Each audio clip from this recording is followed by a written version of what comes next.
All right, big body, brand new I Am Rapaport stereo podcast. On today's podcast, the Los Angeles Lakers, led by LeBron James, are not making the playoffs.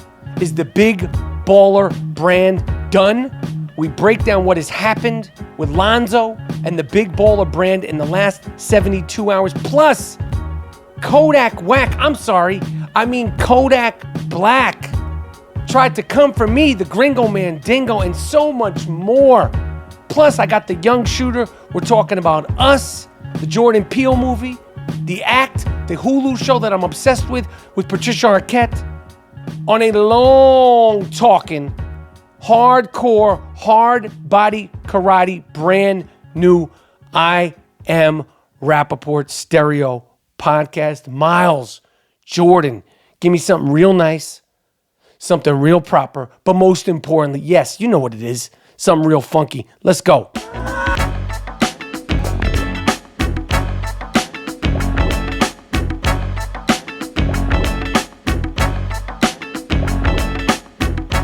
All right. This is the I Am Rapaport stereo podcast. My name is Michael Rapaport, a.k.a. the Gringo Mandingo, a.k.a. Mr. New York, a.k.a. Mr. 212, a.k.a. the Jake LaMotta of Podcasting. And we are truly going to take you into the deep waters. 15 rounds, big body podcasting today. So much to talk about. I mean, man, oh man, there is a lot to talk about. I'll start with this. Friday night, the Lakers got eliminated officially from the 2019 playoffs. And my intention was to do an emergency podcast, but the sound engineer of the I Am Rapaport stereo podcast, Miles Davis, was away with his father celebrating, I believe it was his 70th birthday. We cannot interrupt family time, even though the instinct was to go live and direct with an emergency podcast. We just couldn't do it, so we had to wait a couple of days.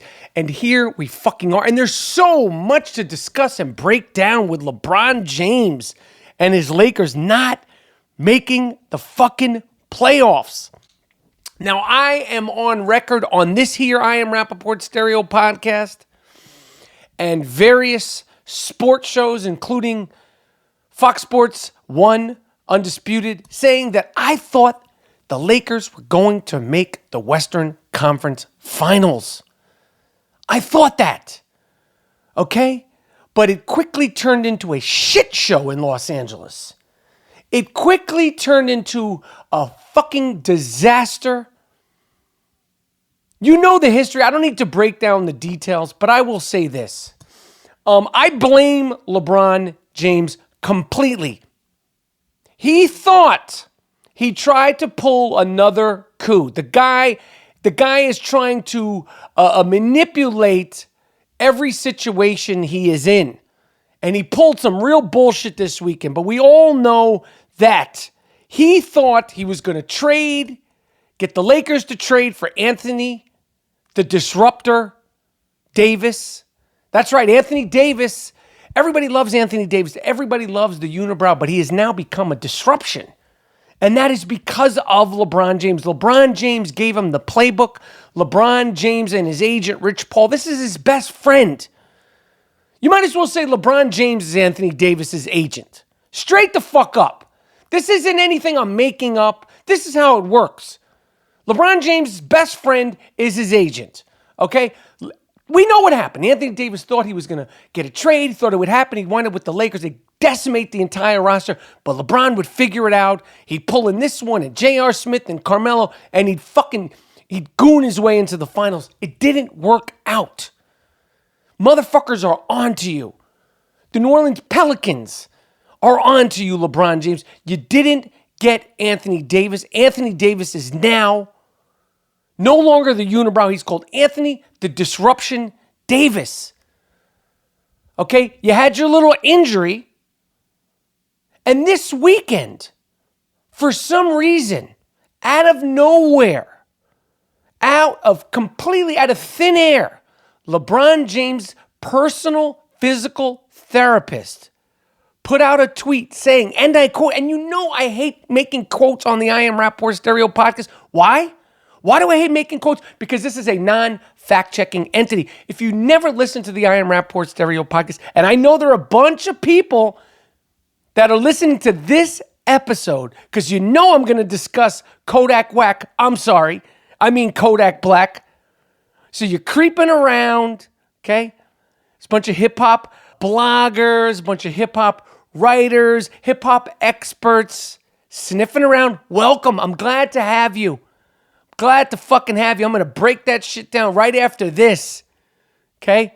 I'm going to do LeBron, then I'm going to do Big Baller Bullshit, then I'm going to do Kodak Black. So just bear with me for a second. I know that's what a few new listeners want to hear. Trust me, he's going to get it. Now, where was I? Oh, yes. So, yeah, LeBron James' personal physical therapist put out a tweet saying this, and I quote, she said her name is Dr. Karen Jobert, and I'm sure she's probably the best in the business.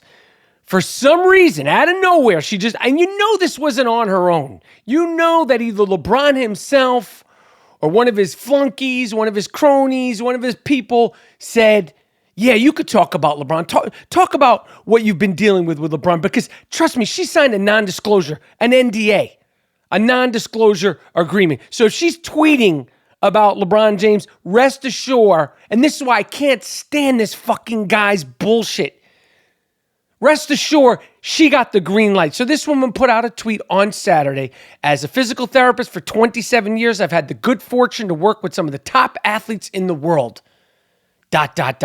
Then came LeBron. I want you all to know how bad his injury was and is, and the pain he endured. Along with his amazing trainer, Mike Mancias, he was on the court in 6 weeks. It should have been 6th month. Unselfishly, he endured pain. She says that. Unselfishly, he endured pain. He did not want to let the Lakers down and the fans down. But I want you to know what he went through. I learned a lot about determination and the will to win and how to get the job done. He is a force to be reckoned with at King James. This is what you call propaganda. This is what you call manipulating the fucking media. Of course, you had a little pain.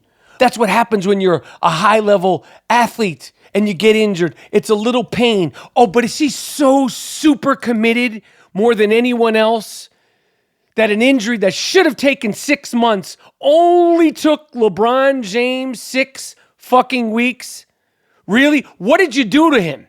What'd you shoot him up with? Can you give the rest of the world some insight, Dr. Karen Jobert?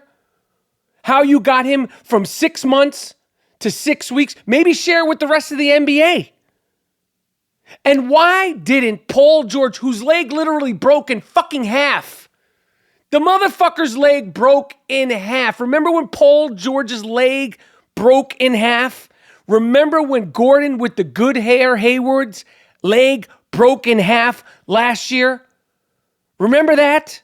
Remember when Isaiah Thomas had some kind of gruesome hip injury, had to get hip surgery? Remember all the injuries that Derrick Rose has had throughout his career? Knee injury after knee injury after knee injury. None of their physical therapists ever had to co-sign what they had to endure.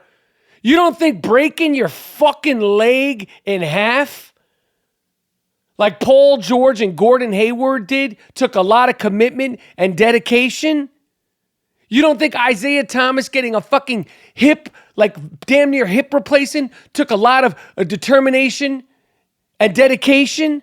Derrick Rose has been decimated with injuries. We never heard from their physical therapist, not fucking once. This is all the bullshit. This is all that LeBron James bullshit. You didn't make the playoffs, okay? You got injured. You are human. Unless this injury really was supposed to be 6 months out, then maybe you're not human. Maybe this physical therapist and LeBron James should share with the rest of us what he did besides his determination and dedication, because I bet you Paul George and Gordon Hayward put a lot of determination and dedication into their recovery when their fucking legs broke in half. This guy had a regular common groin injury. It happens all the time. Football players, basketball players, baseball players. I've hurt my groin. Okay? 6 weeks should have been 6 months. Bullshit. Bullshit. This tweet was co-signed, it was organized, and it was manipulated. You didn't make the playoffs because you thought you were going to get Anthony Davis. You were going to do it by any means necessary. Okay?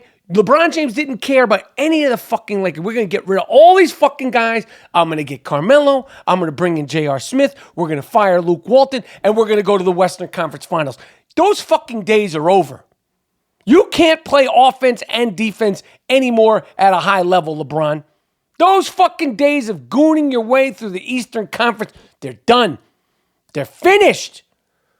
Okay, say, yes, I was dancing in the streets. I was dancing in my house when D'Angelo Russell and had the irony, the beautiful NBA irony that D'Angelo Russell and the Brooklyn Nets, a scrappy team that loves each other. They're not faking it. They're not forcing it.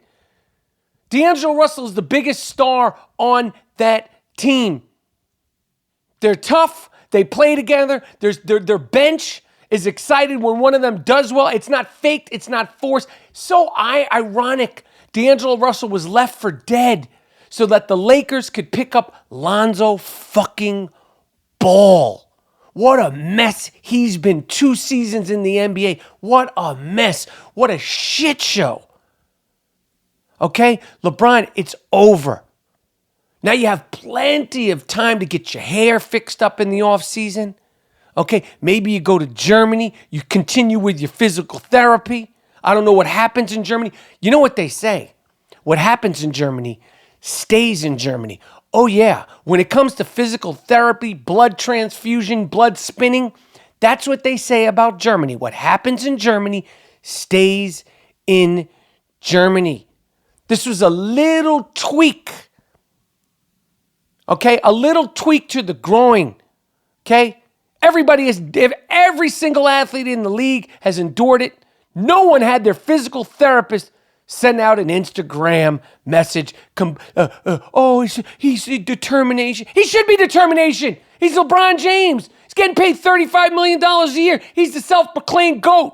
Of course he's got some determination, but maybe the determination isn't focused.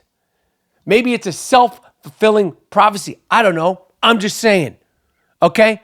But yes, the fucking Lakers are not in the playoffs. Miles Davis, Jordan Winter, give me some celebration music real quick to celebrate that the Los Angeles Lakers, led by LeBron James, who I said would make to the Western Conference Final, fool me once, shame on me. I'm the one who feels shame. Shame on me. Fool me once, shame on just me. Give me something real quick, Miles Jordan. Some celebratory Los Angeles Laker not going to the playoff music. Everybody who's happy about it, stand up and dance.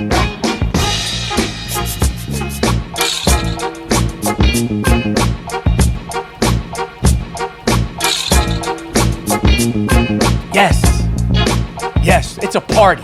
It's a fucking I Am Rapaport stereo podcast party. So, yes, I have been one of the hardest critics on Lonzo Ball, LeVar Ball, and the Big Baller Brand Bullshit from day one. Okay? It wasn't hard. I wasn't the only one. You could smell, you can feel bullshit. You can feel a con. You can feel a hustle when you see one.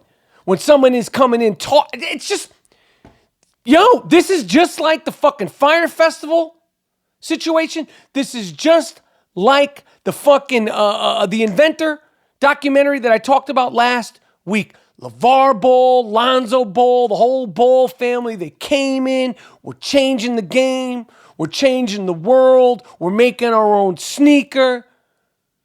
My son's better than Steph Curry, my son's this, my son's that. Talk, fake it until you make it. putting out the $342 bullshit sneakers. Sneakers look like the kind of sneakers that you could pick up in a gas station on your way to Tucson, Arizona.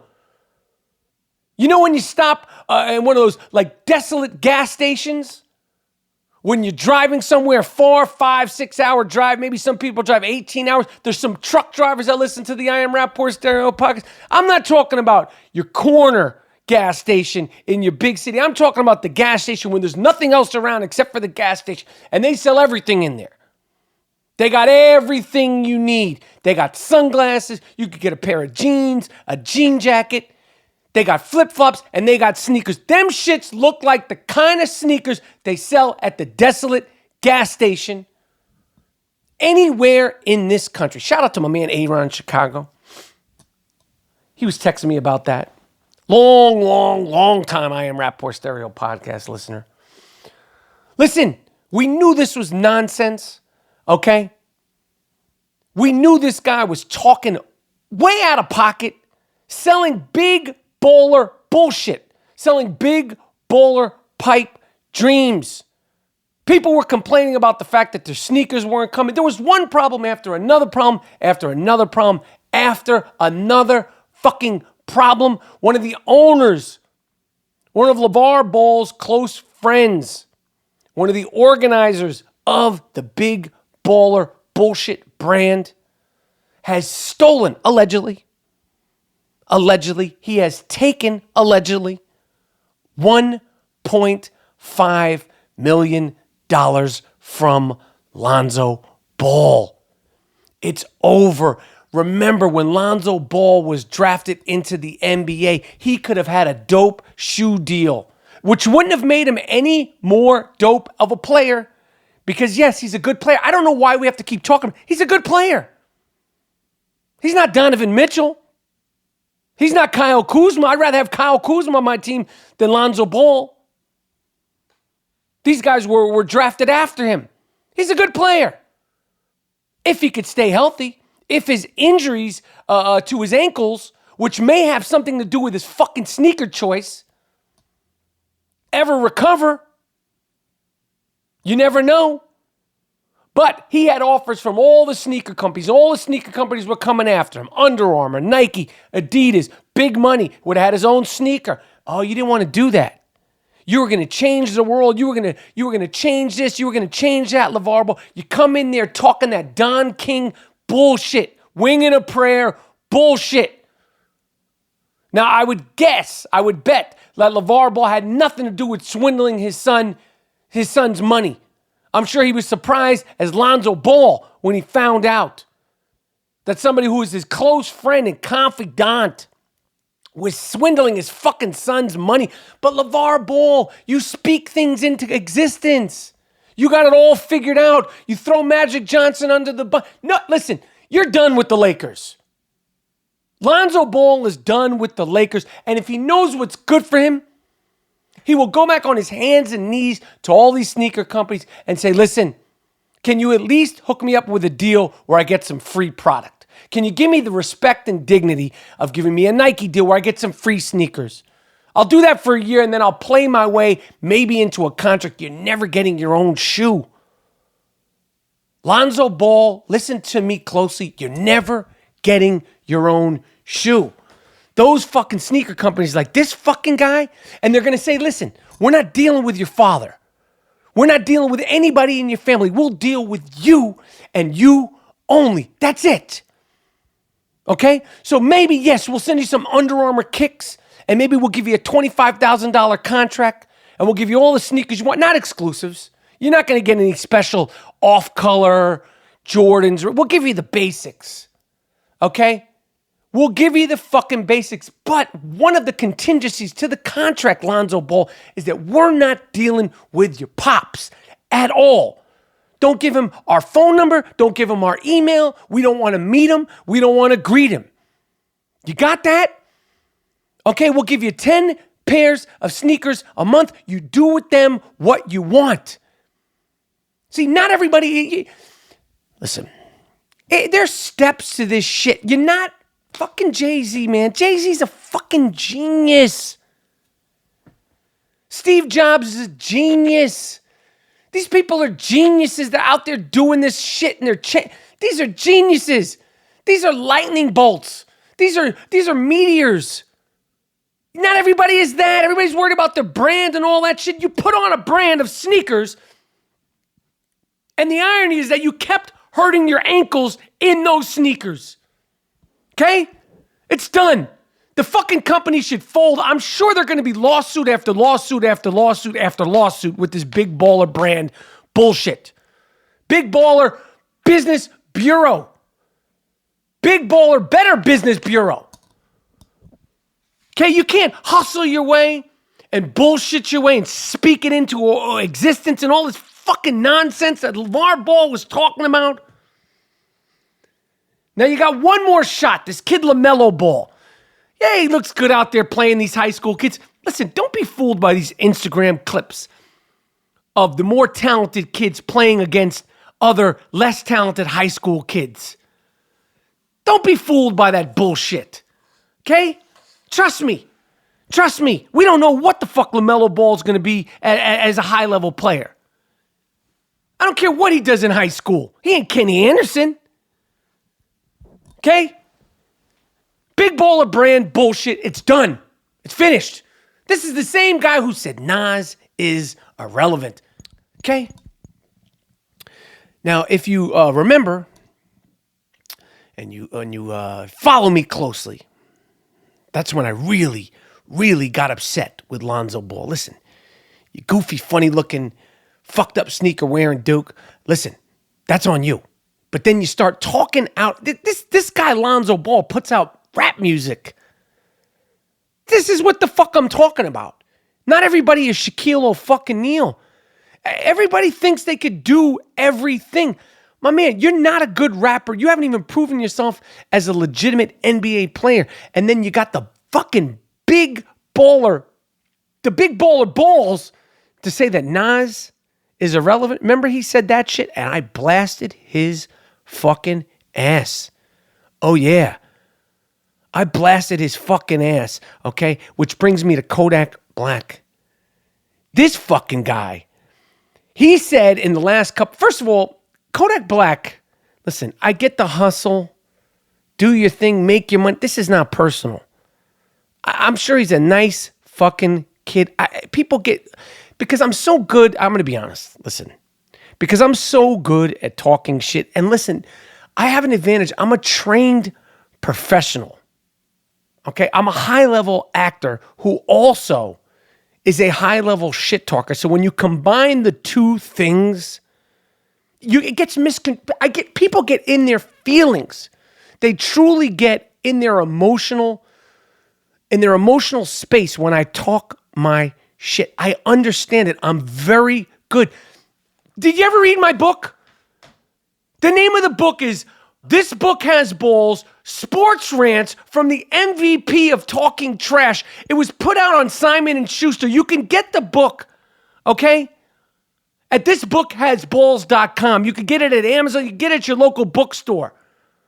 You think Simon & Schuster? Simon & Schuster's like the Coca-Cola, the Nike of book publishing. You think they're going to put out a book that's called This Book Has Balls, Sports Rants from the MVP of Talking Trash? If the guy talking the trash isn't a legitimate trash talker, this is what I do. This is what the fuck I do. Yes, there's amateurs out there, great in the streets of all ethnicities. There's people that talk great shit. That's how I learned.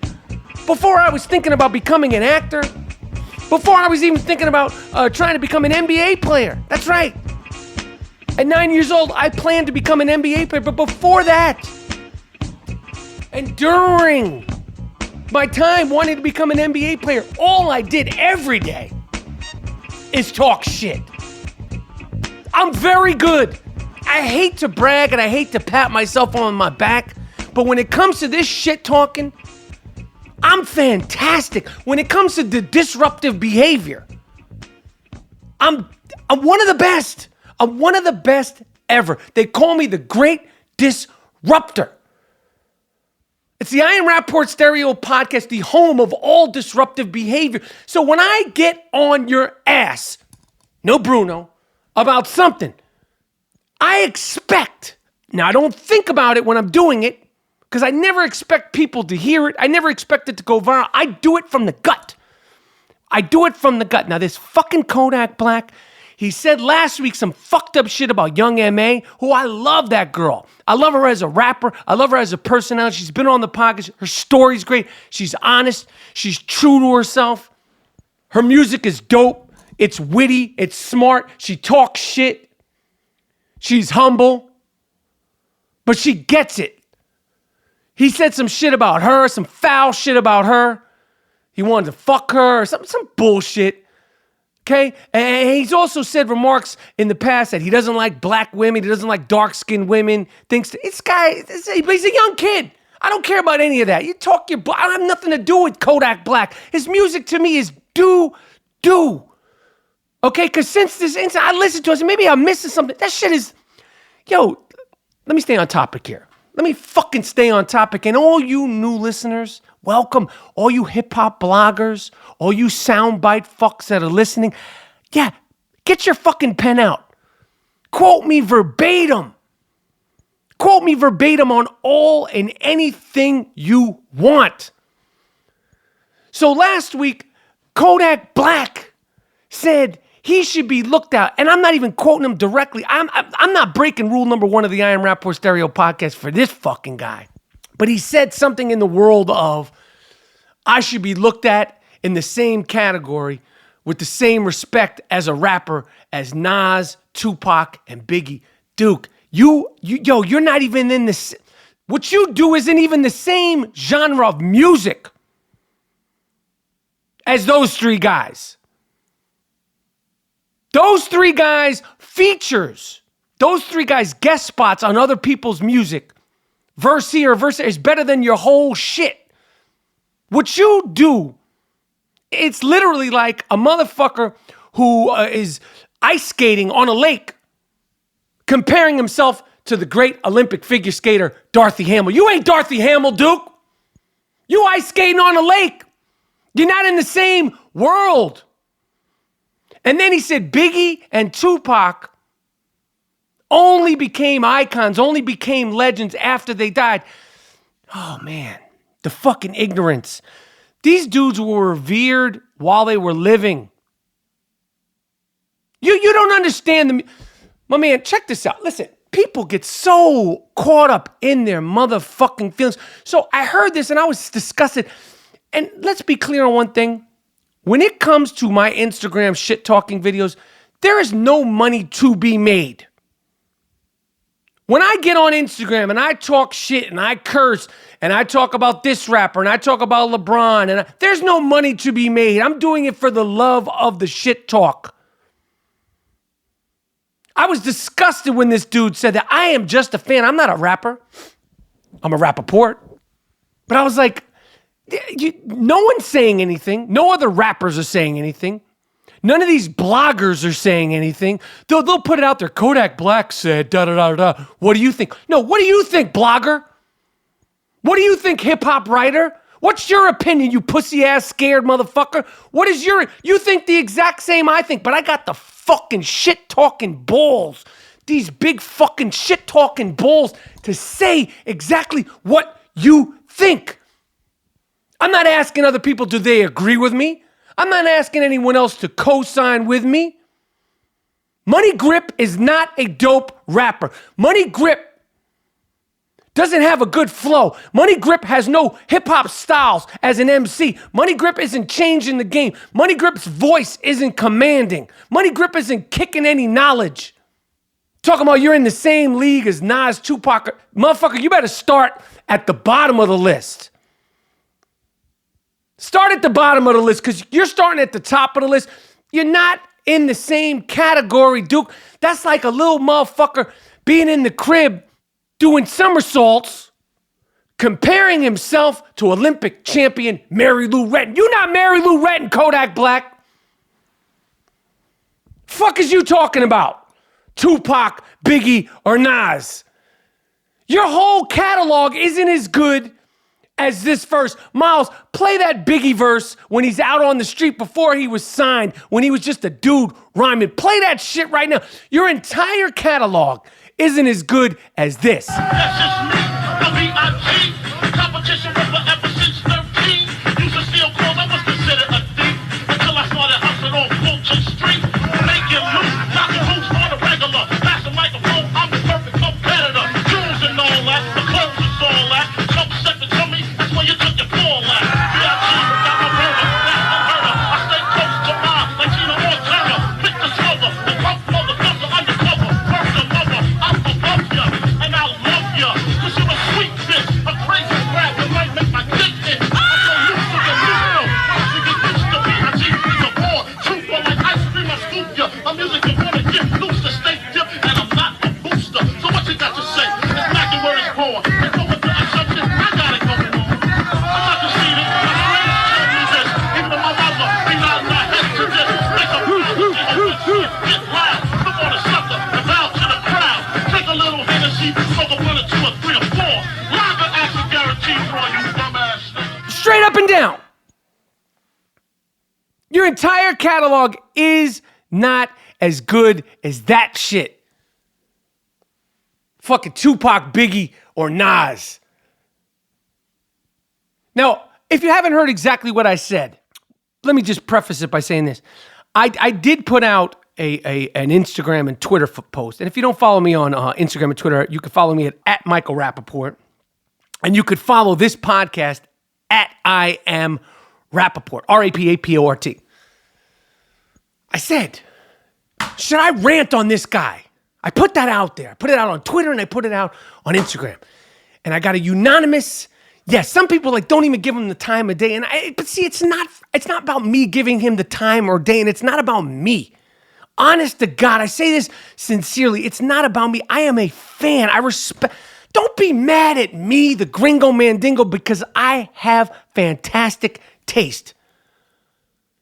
I have great fucking taste. I have great taste. My taste is impeccable. My choices are impregnable. And you want to be mad at me? I love great food. If I read a book, I love great literature. Most of the time, I watch good TV. Now, don't get me sidetracked and sidebar on defending how great Bravo is. I love great cinema. I love great films. Okay?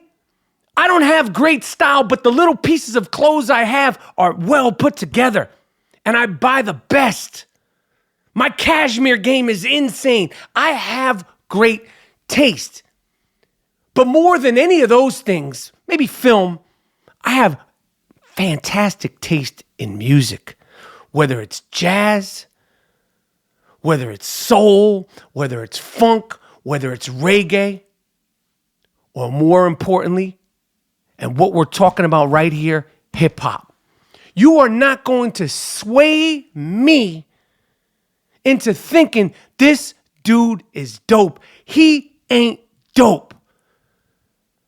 Don't be mad at me because I have great taste. Don't be mad at me because my opinions are formed on KRS-One, Grandmaster Flash and the Furious 5, the Sugar Hill Gang, Curtis Blow, Eric B. and Rakim, KRS-One, Big Daddy Kane, Brand Nubians, Tribe Called Quest, De La Soul, Gangstar, and so on and so on and so on. That when I listen to music, the beats, my frame of reference are the Jungle Brothers, okay? DJ Premier, Large Professor, the Beat Nuts, that's my frame of reference. You give this fucking kid some James Brown shit, he won't know what to do.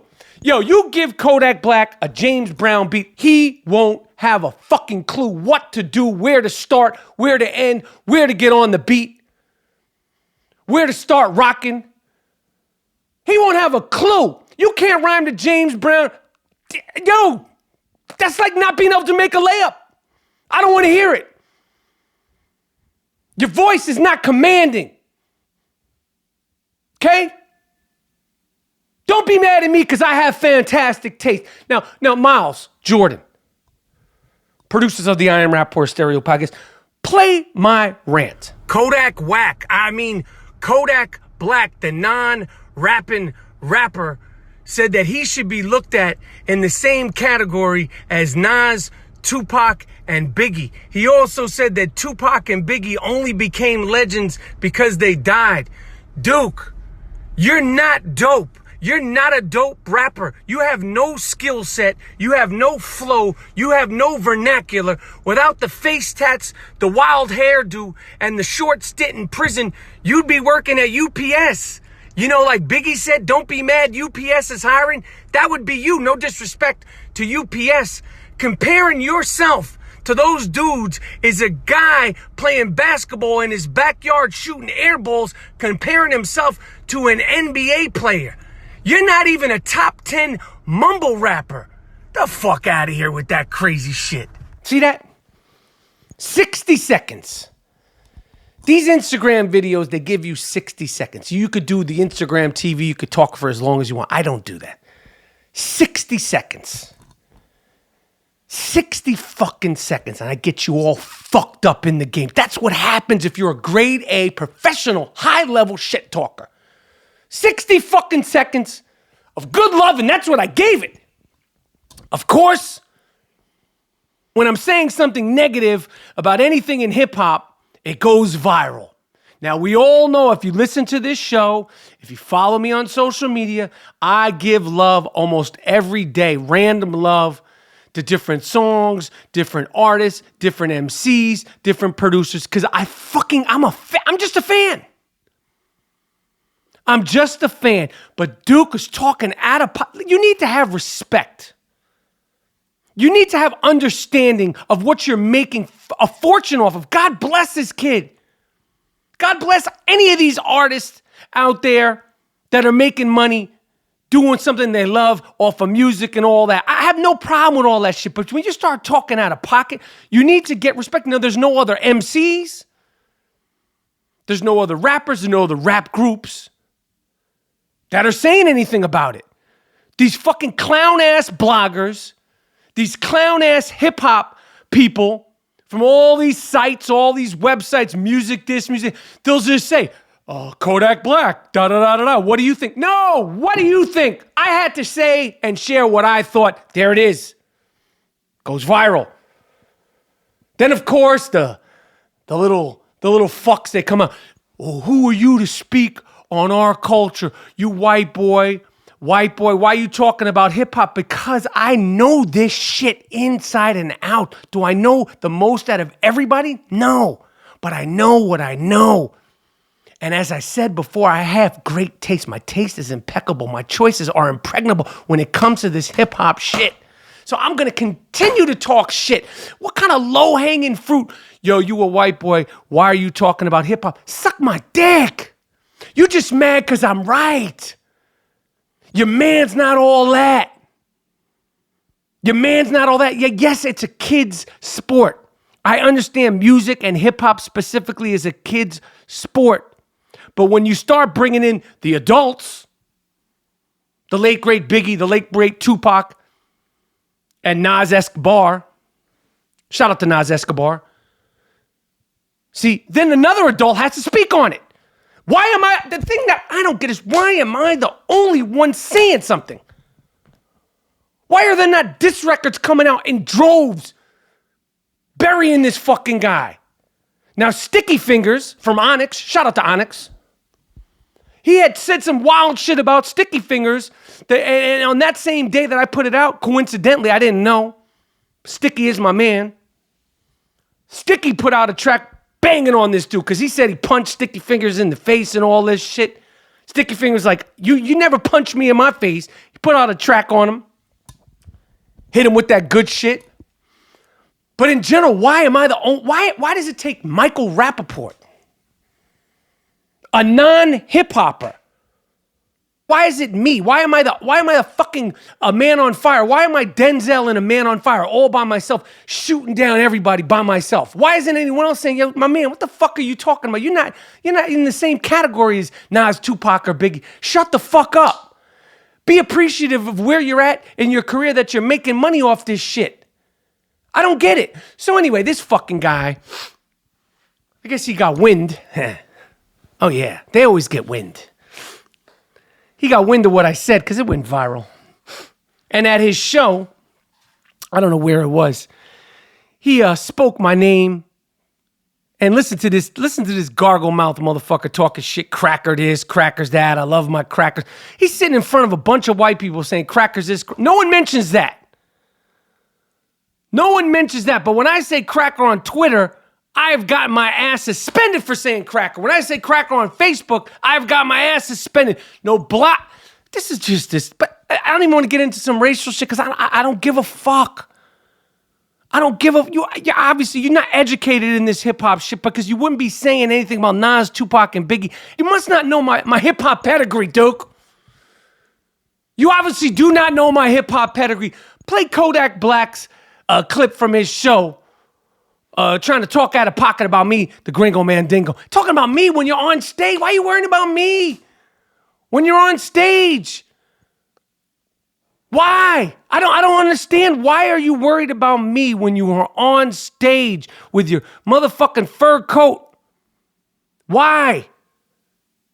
Don't worry about me. If I'm wrong, it shouldn't get you all up in your feelings. If I don't know what I'm talking about, it shouldn't get you and your fans all up in your feelings. But I'm not wrong. Play the clip, Miles. I love my crackers now.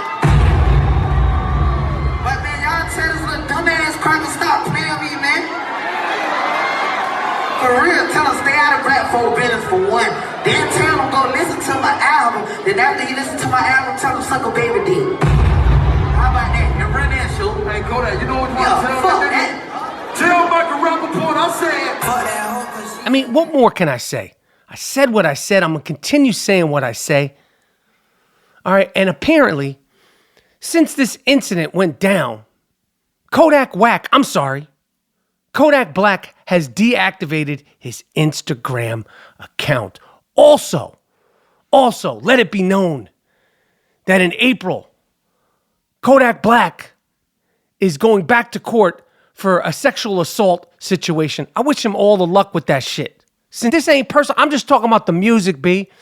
I'm just talking about the music. Make all the money you can. None of this shit is personal. I'm just shit talking.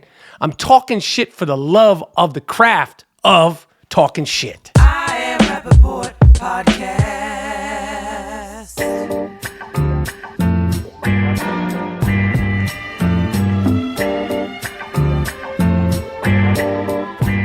Told you we're going deep into the deepest waters of podcasting today. Just getting started. Shit. So fucking Mueller, Trump, this whole fucking thing, it's over. And release the Mueller report. They released enough. Okay, they can't find anything on the fucking guy to get him on collusion. Move forward, See, this is why the fucking Democrats and the fucking snowflakes get called snowflakes. The fucking guy, there's nothing on the collusion. I wanted it just as much as the next man, but at a certain point, you gotta say, all right, you gotta fucking dust yourself off. Okay, and take your losses. Yes, he did this, that, and the third, but they didn't have any collusion on him. He can do this, that, and the third all he wants, but if they have no collusion, they have no collusion. Move the fuck on. Cory Booker and fucking Kamala Harris and all these fucking Alexandra fucking Ocasio-Cortez.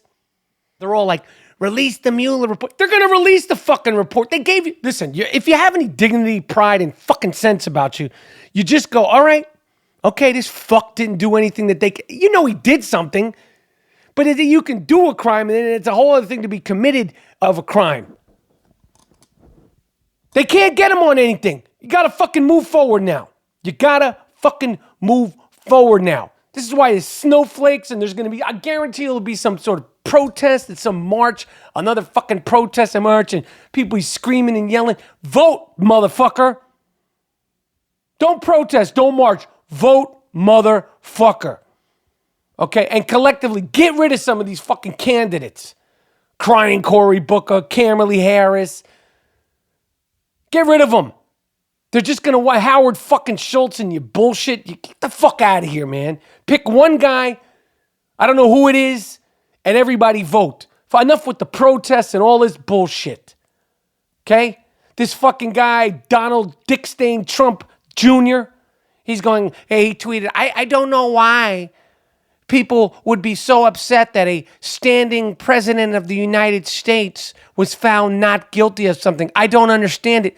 The reason why they wanted to get your father, Dick Stain Donald Trump Jr., is because your father's not likable. He's an antagonistic president. He's a shit-talking president. Well, Michael Rapaport, you just have been going on for 40 minutes about the greatness of your shit-talking. I am a podcaster.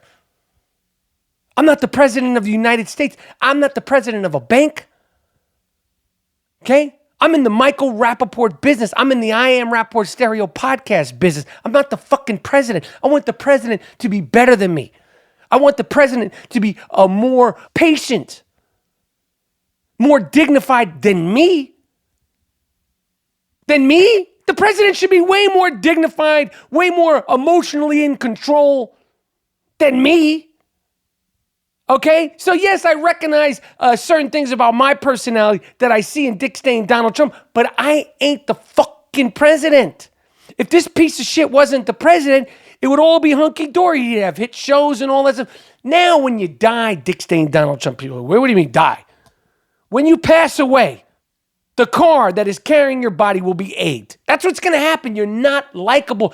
Dick Stain Donald Trump Jr., why don't you walk around Manhattan one sunny afternoon?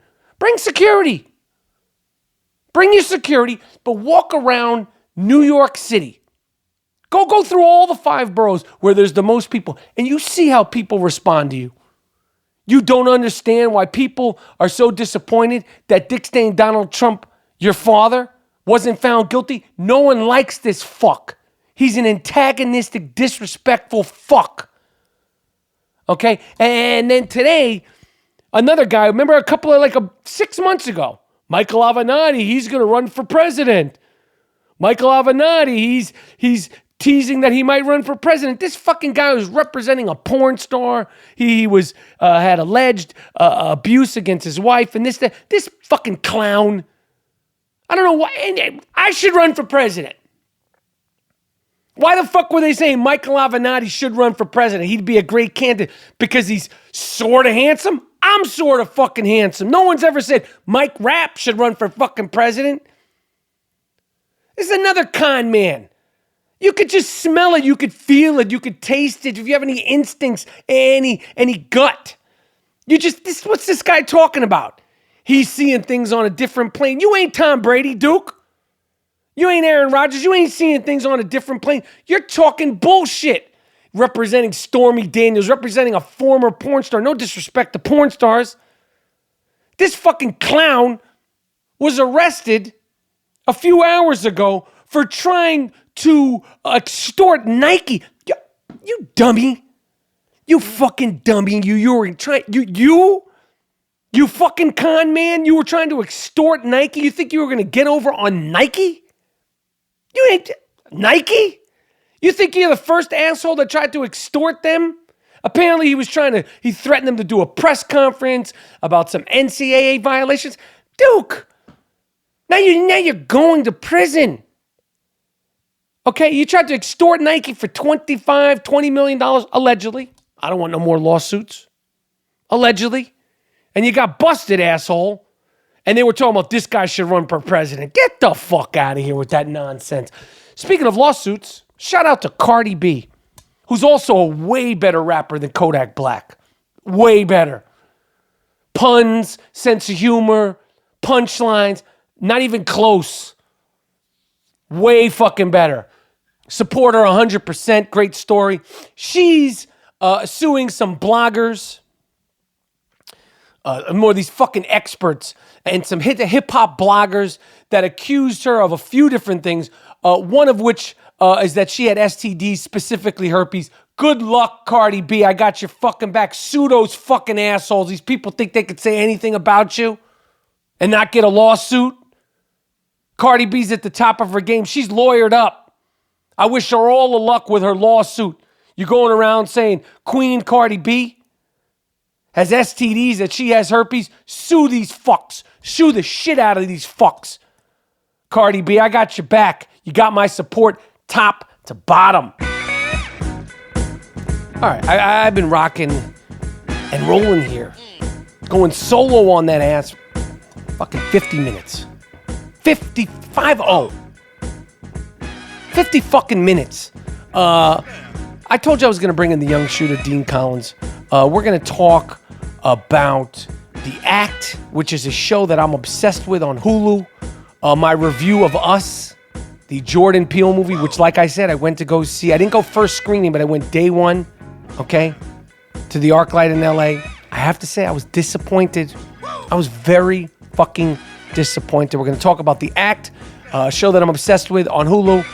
This Is Us, and so much more coming up next with my man, Dean Collins, a.k.a. The Young Shooter.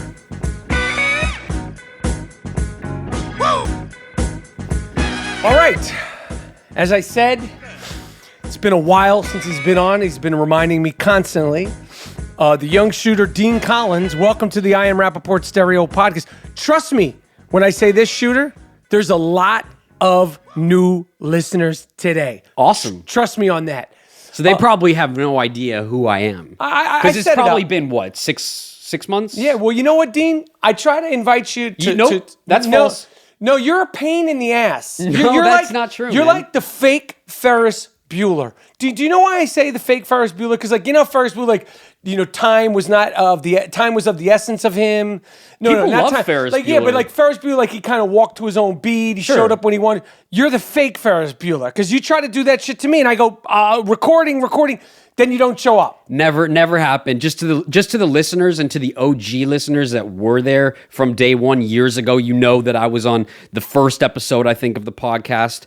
And I just want to say that Michael just stopped calling. That's his bottom line. Everyone knows I'm available 24/7. That's I'm the not shooter. true. I'm here. You can count on me. That's not true. The phone stopped ringing. Nope. And even when the fans DM me saying, "Why aren't you on the pod?" I could just say, "Yo, ask Michael, man. I don't know what to tell you." It's just me. I'm just the Gestapo over here. Listen, water under the bridge, I'm my friend. I'm the podcast Gestapo. I'm just like, I don't know what it is. Yeah. You'd think you'd want to talk less. You have more guests and people to help you out over here. But you know what? Water under the bridge. I'm happy to be back. Dude, there's no bridge, there's no water. Like my man, I said you could come on whenever you want. Thank you, man. But the podcast stops for nobody, Duke. Like when it's time to record, it's time to record. When it's time to put that fire out, it's time to put that fire out. And right now, the fire is being put out. And I just want to feel like a guest, bro. I just want to feel like, nah. Yo, you my say, man, I come come whenever. to your new apartment. I can't even get a cup of water. I got you water. You put your shoes all over the couch. You fucking, I mean, I had to. Okay, let's just ask this. All Let's right. just cut to We the could talk chase. about this in therapy later. You just moved into a new place. Question number one that all the fans are going to want to know. So the young shooter just moved into a new place. Really nice. This is question number one. Did you break out that space light yet? I knew you were going to ask me something along those lines. The space light has been broken out. So you've been freaking off. It's not necessarily. You've been freaking off. I've been just preparing the area. You've been skeeting. I've been skeeting, but I'm not here to tell any stories about the skeeting. Okay. I'm just very happy to be in So you haven't been skeeting. That's because usually when you No, I'm not. I didn't say that. Usually when you come on the podcast, I tell stories about it, but I'm not here to tell that. You're not doing skeeting today. I'm not talking about that story today. Okay. It has happened. I'm 3 months in. I'm in a 1-bedroom apartment. It's just me. I no dope. longer have a It's roommate. dope, though. You've seen it, right? It's definitely space light material. I just asked you a simple question. I'm not Mature. trying to get into a long-winded thing about your crib, dude. Do you like my floating desk, by the way? Like, it's mature. Yeah. All right, man. The floating desk is cool. Well, we're off to a good start. What else did you want to talk about? Well, I wanted to talk about a couple of things. I want to talk about The Act, which is on Hulu, which you and Toby Morse, friend of the I Am Rapaport. Oh, Toby told you? Both. He's into it too. Okay. Who's also got a podcast. Oh, cool. I got to listen to that. He's all over The Act. Love that dude. And I got to talk to him about The Act because I'm a fan. I brought it to your attention. We need to get a forum for this. We should. I feel like no one's talking about Let's get into The Act and then we'll get into us. Okay, but could we talk about, just to preface The Act, we talk about the backstory of the why whole thing. I'll let you. I think a long time ago, I just want to say, I think a while ago, we talked about Mommy Dead and Dearest. I don't know if you talked documentary. about it. I did. But I know we talked about it on the podcast. I got you onto that, and then we definitely had a full-length podcast about that documentary. And what's the name is? So it's called Mommy Dead and Dearest. And I will just say this, you can find it on YouTube. Okay. And I'll just say this, I don't know how we didn't put it as a sick fuck of the week documentary, but it's as out there as anything you're ever going to see. It's called Mommy Dead and Dearest. It's up there with Abducted in Plain Sight. It's way the fuck out there. You have to see it. Explain Clearly, what it is. Break it down, Shooter. Okay, so basically it's about a mother and a daughter, and the daughter is sick, and she has all these illnesses, and she's wheelchair bound, and her mother is like taking leukemia. care of her. She's one of these. Leukemia. She's kind of like a Make-A-Wish kid. Yeah, Make-A-Wish kid for lifelong. Chemo, all this kind of stuff. She donations, and so the mother is making money off of all these donations and tricking everybody into thinking that her child is sick, which is called Munchausen by proxy, which is an actual thing where the mothers make their daughter sick or their child sick so that they can have the attention for themselves and have them closer to them. And so it's so severe that this girl, her name is Gypsy, the daughter. Gypsy's the daughter. The daughter's name is Gypsy. She is rolled around in a wheelchair for years. Thinking that she can't walk. No, she knew she can walk. She knew she can walk, but everybody in her world, in her life, whenever they'd make public appearances, you would think it was a crippled kid. But they're saying, oh, she's addicted to sugar. You can't have that cupcake, Gypsy, the mother. Diabetes. She's got diabetes. And then she has a feeding tube put in her. Exactly. The mother, but we have to just preface it. The mother has tricked hospitals, tricked doctors, manipulated charities. They apparently, you don't know if anything's true. They lost their home, or what she said. She lost her home in Hurricane Katrina. They moved to Missouri, have a house built for them, customized for a wheelchair-bound kid by Habitat for Humanity. So they're running this con for 15, 16 years. Long time. And long con. A long time. But I don't think Gypsy knew. You know, she started getting older and she started realizing what her mother was doing. And so... And this is all in the documentary. It's all in the doc. Mommy Dead and Dearest. And when I tell you, you're like, what the fuck is going on? It's a crazy ending. It gets fucking wild. We're not going to ruin it here. But it's a must watch. And if you're into sick fucks and you're into sick fuck documentaries, and if you're into like murder docs and chill, that's the one. It's way the fuck out there. And like I said, I know it's on HBO on demand because I rewatch it, and I know it's on YouTube. The full thing is on YouTube now. But listen, do your homework. You know the name. It's called Mommy Dead and Dearest. Find it, illegally download it, whatever you got to do, or don't.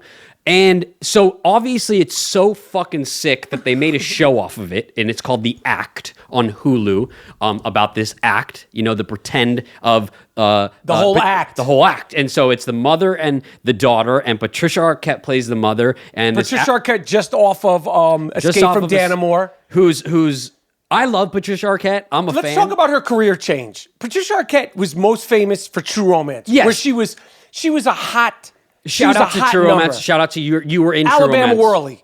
And just in case she's anyone... as sexy and as appealing and as beautiful and as alluring as any screen character. And just in case anyone listening doesn't know, Michael was in the movie True Romance. They know. If you saw True Romance and you listen to this podcast... But you just can never assume, right? That's true. I was in True Romance. You were in that movie. Played Dick You Ritchie. talk about, you know, this is a legendary movie, but you have to forget, like, you were legendary acting in that. Thank you. But So I was talking about, the thing that I wanted to point out before we go into the act is Patricia Arquette started out as a starlet. She was a starlet. She was very good actress, but like she was beautiful, sexual, very sort of open with her sexuality in roles. Not and in she real had life. different teeth than everyone, which was super cool too. Yes, but in her roles, not in real life. So as she's gotten older, you know, a lot of times women, especially ones that are known for their beauty, they'll phase out. Patricia Arquette has made a second act of her career like very few actresses do. Going back, what's the movie she won the Oscar for? Boyhood. Boyhood was the start of it. She was great in that. She escaped from Dannemore, which was just on Showtime with Benicio del Toro and Paul Dano. Which she lets it hang. Let's just be real. She lets it hang. You know how Christian Bale, he loses weight, he fluctuates, he gains weight for roles. Patricia is about that life. She don't she's give eating. a flying fuck. She's about it. She does the She's sexiest about that Dunkin' Donuts blemishes, all about it, embrace it. And not And you only have that, to do that as an actress, especially when you get to that certain stand out. age point, because otherwise, like she wasn't known as a great actress, but she's now being the second act of her career. She's carving out a real niche. yes, she is. As a character actress. And I just want to also shout out, and we'll move on, but I just want to shout out that Jennifer Aniston did a movie years ago where they said, I think it was called Cake, if I'm not mistaken. I think it was called that, where she didn't have any makeup on, and that was like oh my God, Jennifer Aniston's doing... Charlize Theron did it with Monster. Patricia Arquette, when you watch Dan Mora and you see her, and she really about that no makeup. I mean, you talk about, she trumps them all. She's getting on her. I mean, I'm not even going to go that graphic. But, and not only that, what makes it even sloppier and dirtier is these crazy accents that she's doing. She's going, "Gypsy, honey, you got come in over." You know, she's doing these crazy. And I will say this: as good as she is in this film, the one criticism I will say, and accents are very overrated. Her accent changes and Every varies minute. scene for scene. And do you think her accent, her Southern accent, it's not an easy accent. It's a Cajun New Orleans accent. It changes scene for scene. But you know what? I don't care. I like that because maybe she's doing it on purpose because it's all an act. She doesn't know where she's from. She wasn't Katrina. But anyway, this podcast well, then she's on a different level of brilliance because she's flipping the script with her accent. And I just want to. This Chloe podcast Sevigny is also in it, and I'm not her fucking accent with Sevigny. changes. Her accent changes scene for scene too. I'll let Patricia. She can let that one slide. Chloe Sevigny. I liked her in Zodiac. I liked her in American Psycho. Other than that, She was good on that show, the HBO show, about the sister when they were with Bill Paxton. Which one was that? The name of the Big show. Love? What? Big Love. Oh, okay. She was on regular on that. All right. She was really good on that. This I think has she won become an Emmy. All right. Anyway, this has become all about Patricia Arquette and the act. We just want to say go see it. There's a lot of great content. It's on out there. Hulu, and it's about this story. Yes. And I want to preface it by saying this: as far out as the documentary is, the true story, the TV show, I don't know if it's going to be like a long form There's two series. episodes out. There's two episodes. It's just as far out because It's the just as acting far is so out. committed. Shout out! I just want to shout out to Joey King, The young girl. the little girl who plays Gypsy. I've met her before. She's a very talented actress. I remember her when she was a little girl in The Conjuring, and She was with Logan, right? No, she wasn't. I met her with my friend Logan, but she was in the movie The Conjuring. She's a great young actress. And she's a really good young actress. And in this shit, she nails Gypsy Blanchard, I think her name is, to a T. And it's all this, It's out there. She's like baby voices. And anyway, check that out. It's on Hulu. It's called The Act. And before you watch it, I would suggest watching Mommy, Dead and Dearest, who I know my man John Codling, he's also a friend of the I Am Rapaport Stereo podcast. I hipped him to it, and he sent me texts going, "What the fuck?" quite a few times. Yes. So that we're both hyped on that. I can't wait to see how it unfolds. Now, watching the HBO Syed, the Case Against Syed, which was based on the podcast. Yes, Serial. Everyone's heard about it. We don't have to go into the whole thing. 3 episodes are up. I think they have 4. I'm just going to be the one to say it. First of all, I didn't listen to Serial, and I think I'm the first one better. out of... The podcast is better than the way they presented this documentary. I don't like the way that they're presenting the documentary. They're doing everything in the kitchen sink technique-wise. They had animation. They have flashbacks. Yes. They have this. They have that. Numbers, highlights, graphs. I mean, it's just... listen. And it's good. There's not enough evidence, guys. It's kind of confusing. It's a little confusing, and there just isn't the smoking gun where I'm like, that dude is innocent, get him out. So I just want to say he's guilty. I don't know where I'm at right now. I thought the first 2, I was like, my man, I don't think is guilty. 3rd episode in, I was like, you 100% had something to do with this shit. And the way you're talking over the phone and they didn't interview this. You're explaining yourself too much, dude. Yeah, you're doing a little too much. Yeah, Less is more, my friend. You know something. You know something.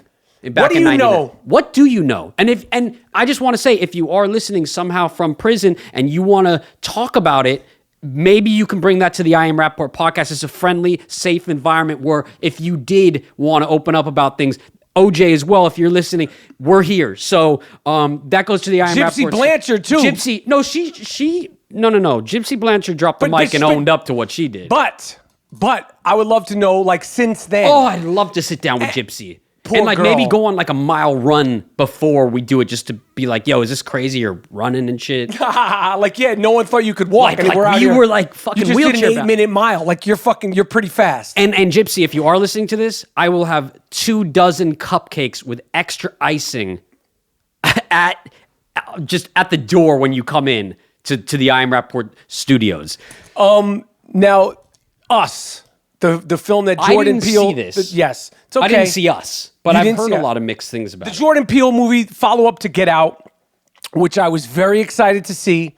I went to go see it at the 1:30 show at the ArcLight in the Dome on Friday. Me and my wife, we brought candy. We brought soda. It was a 2-hour film.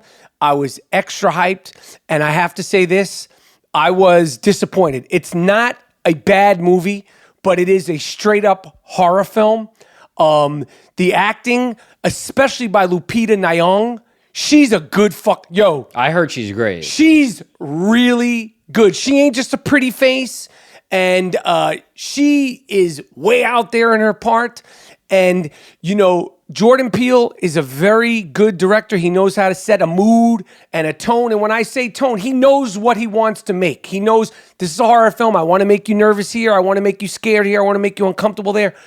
That being said, I'm 49. I love them. I don't fuck with horror films, and I think that the trailer was misleading because I think we thought it was going to be horror, but I think it was going to be horror with these messages and statements on culture. And a lot of the reviews are saying, well, after the movie, you should read up on this and read this blog about. No.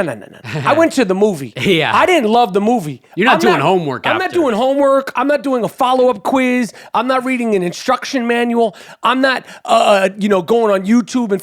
I looked for all that because I knew that's Get Out had that kind of shit. Yeah, because Paul Thomas Anderson, all of them could start saying, "Oh, go to this blog, go to that blog. You'll understand my movie." I'm not. You either get it, it, or not. Now, again, it's not a not good movie. I don't get scared in the movie theater like Jason and Freddy Krueger and all that. Yeah. Like this is it's not that in terms of, it's not like Jason and Freddy Krueger. More it's not psychological thriller. It's more psychological, but it's definitely a horror film with murder scenes and blood and over the topness. And I'll say this, at a certain point, you knew certain people weren't going to get killed. And I was like, why am I even nervous anymore? Like I knew they were going to all make it through the journey. All right, I haven't seen the damn movie, all right? Okay. Everyone keeps saying, "Oh, that plot twist." Listen, oh my God, I don't want to hear it. My 2 cents is the movie made $70 million in 3 days. So my 2 cents doesn't matter. I just was disappointed because I thought I was getting something else. I thought I was getting something that was about sociology and life. And You see, the way that you just pitched that makes me really want to go see it. Okay, well, I'm not looking for that. I'm not looking for cultural significances. I'm looking for that horror film. I like The I don't know Conjuring. from you going I to like horror The Shining. films. I like fucking what? You I like love, what? I like The Exorcist. I like all that shit. Yeah, I mean The Ring. those are benchmark horror films. The Ring. The what? You remember The Ring? That was a great. What's The Ring? Oh, by the way, I loved Hereditary. What's that?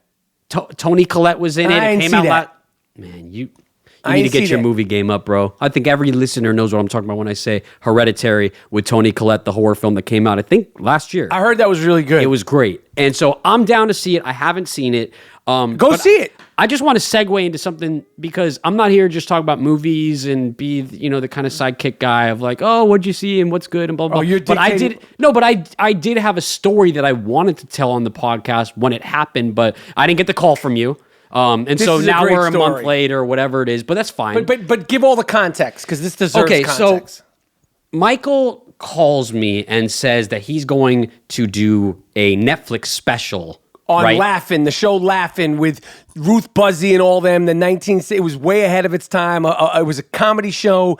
They talked about fake news. It was all the things sort of that they're talking about now. It was a comedy show. Ruth Buzzy, all the great comedians, Carl Reiner, Yes. Rob Reiner, Robin Williams, like everybody would come through this sort of comedy variety show. They were doing a reunion, I believe it was the 50th anniversary for Netflix. I got called in because they look at me as one of the great comedic voices of today. That's what they said. I think they. Yeah. That's what they said. I didn't say Well, I that. don't know if I heard that out loud, but they said something along. I have the email. I'll post it. Okay. And they said, we want you to do something with Snoop. And I say this is how I get down. Where and when. Right. Because with Snoop, where and when. It's just where and when. It's no other questions asked. So the where was the Dolby Theatre where the Oscars had just taken place, where shout out to our boy Rami Malek, who won Best Actor on that stage. So we're at the Dolby Theatre surrounded by so many A-listers, and I mean, break down who's there. So there's everywhere you turn. There's Billy Crystal, Michael Douglas, Jay Leno. There's Neil Patrick Harris. There's my man Kenya Barris, who created Blackish. Yes, and so there's just Wait, there's more. Let's turn more. Who else was there? Okay, There's Tony Hale from Arrested Development and Veep. You had there were John Lovitz. Everyone imaginable. David Spade was there, right? David Spade. You had everybody. Tiffany Haddish. So you got all Like these, it was a who's Lily Tomlin. There was a who's who of comedy people. Yes. So we're there. Michael tells me he's doing a little bit with Snoop. I said the same thing that Michael said. When and where? To you. I said when and where. Dolby Theatre, 7 o'clock. I'm picking you up here. We're rocking. I don't know anything about it. You always keep things very low key with me. I didn't know much. I know you didn't know much, but all you told me was that you're presenting with Snoop and you have like 3 pages of dialogue, like you're doing a sketch with him and Tiffany Haddish. Yes. And so I was like, oh shit. So here we are being walked into the Dolby Theatre. You know, it's like Almost Famous. You know, we enter the VIP section of, you know, where the bands load in and you know, everyone's on their walkie-talkies and headsets and, you know, oh, Mr. Rapaport's coming in this way and, oh, Michael Douglas is coming that way to the left and blah, blah, blah, blah, blah. We're going down the hall, passing every famous person's dressing room, and we finally... that we just saw, that we just mentioned. We just mentioned everybody. We're passing them and their dressing rooms. Right. And we come to find out, for some reason... Yes. They don't have a dressing room for me. I don't know why that is. They literally had they must have been a fuck up, but they had a green room. They had a green room, but the green room was stiff as bricks. It was just a lot of people didn't have dressing rooms apparently because a lot of dope people were in the green room. It wasn't just you. It wasn't just you. me. But you know, but what was for cooler, a second I was like, for a second it got to be a problem. For a second I was like, why is there no? They're like, stand here. I'm like, nah, I got 2 hours before I'm going up. And I think there were literally 100 dressing rooms. There was. Like tons about of 100, and for some reason, There's I think no they said that they had you in the basement, but we didn't want to get down there. It was kind of an office space situation where you were kind of like in the laundry room or the utility room or something. But anyway, what was cooler about that was that you ended up having to share a dressing room with Snoop Dogg. Right. Snoop D-O-double-G. Yep. And as we like to call him, Uncle Snoop. Yep. And so we're in this dressing room, okay, and it's me, Michael, Snoop, and Snoop's videographer. That's it. That's it. And I'm not joking. Like dressing room, like bongs are there, Starburst, Skittles. Like it's a private dressing room, and it's just us. And we're killing time. We're not in the green room. We're just hanging. We have in here. 90 minutes to chill. We're in here for over an hour, and we're just shooting the shit, smoking, and blah, blah, blah, blah, blah. He's telling us White House stories and this and that, and we're all bonding, and it's just a very surreal experience. And explain I'm going to correct you if you don't say it, but what did you say about like when because we were, like I've been around Snoop a lot. Yes. But that was... And I've met Snoop with you. It was so... 4 different times. It was so like... That's who this person is. Yeah. And you get a sense of like, this is who the person is. But you remember what you said about him that night? When he was talking? You were like, there's so much love in his face and his eyes. Yes. When he's just such a nice... Like music aside and all that stuff, and I'm sitting here and I'm looking at him, I'm talking to him, and we're smoking together. That aside of being like, whoa, I'm sitting and smoking with Snoop Dogg, after that kind of goes away after 30 minutes or whatever it is, you're just like, damn, this dude is just a cool guy. Just a cool nice, guy's guy. Knows your name, personable. Speak on that again. Because Yeah, so like before we go into his dressing room, he's blazing up like he's got his own blunt or whatever, and they go, Snoop, we want you to take a photo with Lily Tomlin and Billy Crystal and Michael Douglas. He's nice to everybody. So they're getting ready to take a photo. And he's got the best fucking stories. He's got the best stories. He remembers everything from his life, from his career, like moments, and within a conversation, he'll just tell you stories, and you're like, he's focused. He's not. Everyone asks that. Is he shot? Is he even functional? Not at all. No, this dude is a hustler. He told us about the first time he went to the White House with Obama, and it's infamous that he smoked weed in the bathroom. He talks about it all the time. And it's just the four of us. But he breaks down the story in such detail. You're like, I don't remember anything, and I don't smoke like this guy. So he's not fucking burnt at all. No, and he's about to take this photo with all these comedy legends and all this stuff. And they're all freaking out to see Snoop. And they're freaking out. And he looks at me and he goes, yo, Dean, he goes, can you hold this for me? And it's his blunt, his personal blunt, while he takes the photo. And I'm holding it. He said, yo, Dean. He goes, yo, Dean, can you hold this for me? And the reason why we're pointing that out is because he's being inundated by different people. Yeah, everybody wants to talk to Snoop. For sure. And he remembered your name from 20 minutes ago. So now we get to the meat of the story, right? And so we finally get into Snoop's dressing room, and it's, again, just the four of us. And it's a very personal moment, whatever. And so I've been personally, I want to know what Snoop is smoking. I want to know if it's an indica strain. I want to know if it's a sativa strain, if it's some hidden shit that we can't get at the stores. I want to know what it is. So I find my moment. But this is in between stories about basketball, the Lakers. What do you think about what's going on with LeBron? What do you think is going on with Antonio Brown? Because he's infamously a big Pittsburgh Steelers. We're talking about Doogie Howser for a while. Yeah, he was tripping off a meeting Doogie Howser. Right, we were talking about all sorts of shit. So we finally, there's a pause in the conversation, and I find my moment, and I say, yo, Snoop, I said, what's your go-to strain? Like, are you an indica guy? Are you a sativa? And before I even could say sativa, he's like, indica, all the way indica. Oh, I only fuck with indica. And I said, yeah, me too. I said, I was like, and we're just shooting the shit. I'm not like fanboying out. Like, so I said, yeah, me too. I'm just smoking indica. And I go, but what strain are you messing with? Because like, I can't, I rock with this Purple Punch. I love this strain called Purple Punch, heavy indica. What are you smoking? He looks at me. Michael, his videographer, they're all just quiet listening. And he looks at me and he goes, what am I smoking? And he goes, you know what, Dean? Because you asked, I'm going to show you. And he has a Louis Vuitton purse, like personal size purse. It's his. It's all these colors. And like a bag, like a travel bag. Like a bag. Yeah, like a travel bag. Yeah. He opens it. He takes out a personal blunt that has a glass filter. It's dipped in keef and hash, and it looks glorious. It's fat as fuck. It's not like a skinny blunt it's a blunt, and it's glass. It's his personal collection. So then let me just preface this by this. He keeps other blunts in his pocket because everyone's smoking and wants to smoke and ask him about weed. And he'll hit friends off if like he runs into somebody. Yeah. He thought about it. Because like when you asked about it, there was like he thought it was a silence. It was a 15-second pause. It was a beat. It wasn't 15, but it was 10 seconds. It felt like a lifetime. But it was a long pause, and he looked at me, and he said, sized you up like he sized me up. He liked you or not. He was testing me if I was really about that smoke life. So he said, and just to say this, the past couple times I've met Snoop, he's not, I'm sure he's a sharer, but he's never passed me his own personal blunt. I think it's a germ thing. I don't blame him. And also, who wants to be... Why do you have to pass? If you're snooping, you're always smoking. It's pretty much like he's drinking water or he's smoking cigarettes. You're not like, can I have your water, like a glass of water? Nah. So I knew that coming in. So I brought my own weed. Right. So I'm smoking my shit. He's smoking his shit. And he looks at me and I said, what are you smoking? And he goes, you know what, Dean? Because he said your name because I heard said my name. You know what, Dean? He said, you know what, Dean? Because you asked, I'm gonna show you. He opens up his Louis Vuitton travel kit, right? His personal kit.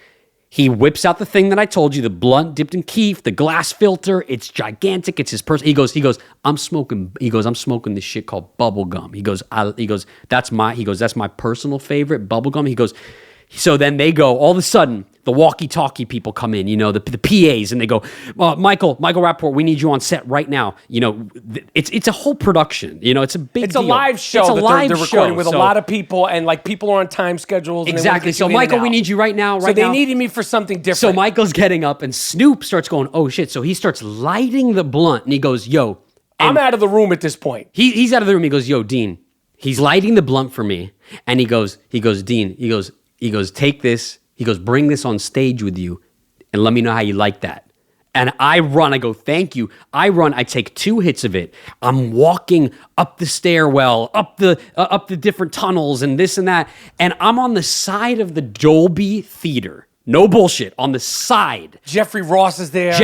But I'm standing with a lit, fat as fuck blunt that's just smoking profusely. With the audience is filled, and I'm not joking. I'm standing on the side holding this thing, and Lily Tomlin, Billy Crystal, all these people are giving me the dirtiest looks. Like, who the fuck is this guy with a lit blunt? No one else is smoking. Okay, and then I think they piece it together that it's Snoop's. So anyway, long story short.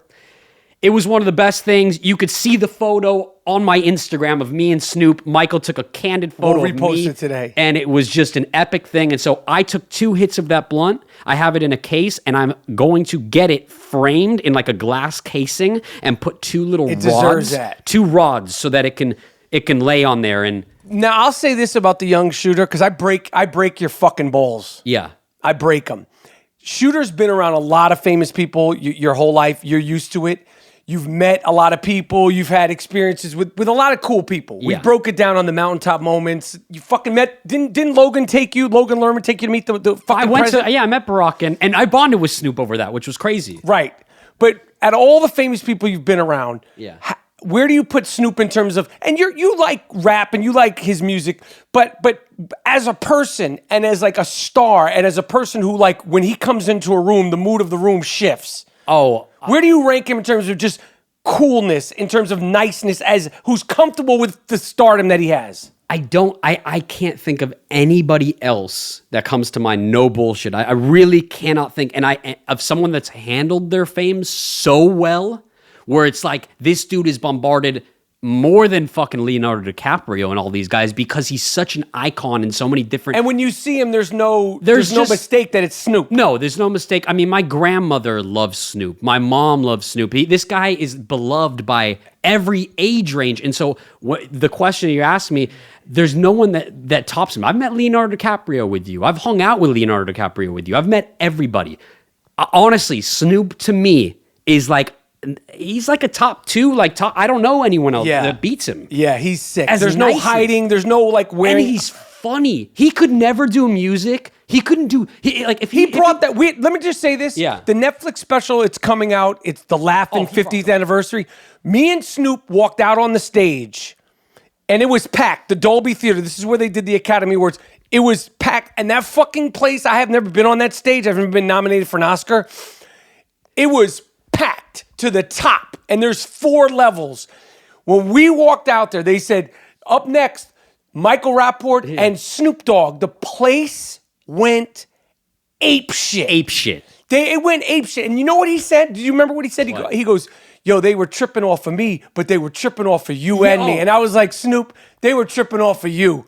He kept going, no, Mike, you're not listening to me. They were tripping off of both of us. Like, he kept lifting you up. That's another thing with him. He lifts everybody up. It's never about him. But that was a rock star ovation when I came out there. That was a rap. Oh, you were on some, the place went crazy. It was Lincoln. It was like Lincoln, like John Wilkes Booth up there. Like you don't know who's up there. It was nuts. And we did our bit, and obviously you'll see it. And Snoop, we were riffing a little bit, like we were improvising. They said it's the biggest laugh of the whole night. It just elevated everybody. And, this stiff ass green room that we went into before Snoop had arrived, it was all these, we're not going to name everybody. And he walks in, he goes, what's up, everybody? Yeah, he goes, he said, what's up, y'all? But sweet. He breaks the ice. Everyone's like, got their fucking egos and their manager and their makeup artist and their assistant, blah, blah, blah. He just walks in, yo, what's up, guys? Like a regular fucking person does to people. It was epic. Cool. He's just a fucking good dude.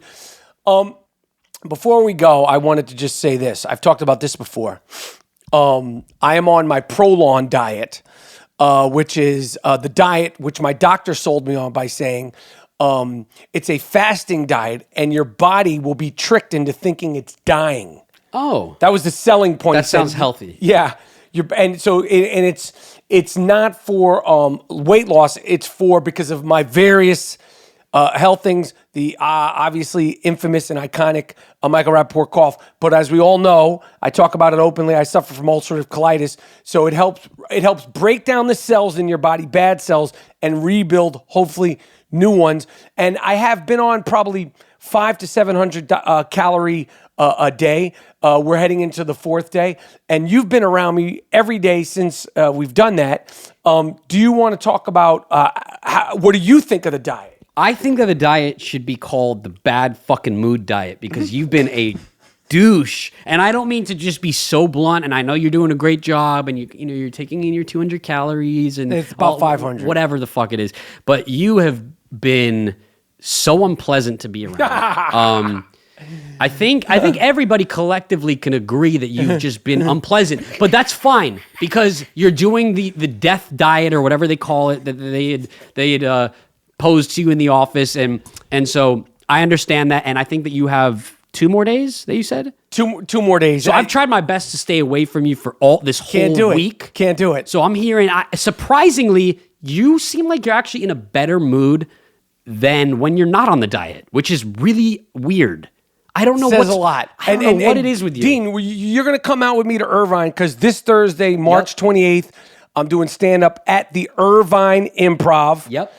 Tickets are still available. There's a few left at improv.com. But they'll probably be gone by tomorrow, honestly. But they've been sold out. You came to Oxnard. I went to you came to Ontario. The shows have been dope.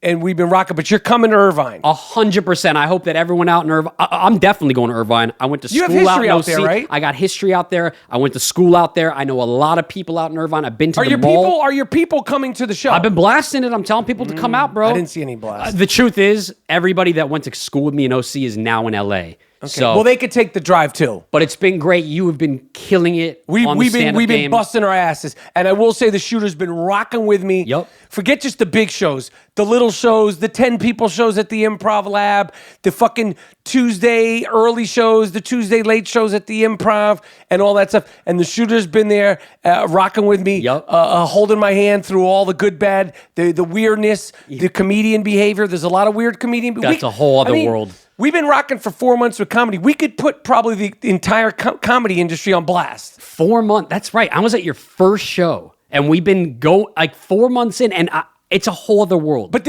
we've seen behavior from comedians that we could be like, these guys have unusual behavior. Can we say that? Extremely unusual behavior. All right, that's it. So Thursday night we'll be in Irvine. Come, bring everybody, bring your friends, bring your family. Improv.com. And the shooter, listen, you have an open invitation, but the podcast won't stop for you. I didn't say it should stop for me, but it would be nice, like how Scal says, where you're like, let's hang out, Scal. And he's like, when I come to LA, hit me up and be like, yo, let's do something. Scalabrini? Yeah, like Scal's got the same issues. You got the same issue with I'm easy to find. You don't reach out, though. You want me to just knock on your door and be like, I'm here for the pod. No. Invite me, bro. I love this podcast, and I love the fans of the podcast, and I miss being on here. And all right, well, hopefully, maybe we'll see. Maybe you'll be back. Maybe. You're playing 5 months. You're playing magic tricks and all these Disney games and weird shit. All right, so I Am Rapaport Stereo Podcast. I will say this: this is museum quality shit talking extravaganza episode. Miles, Jordan, take us out of here with something real nice,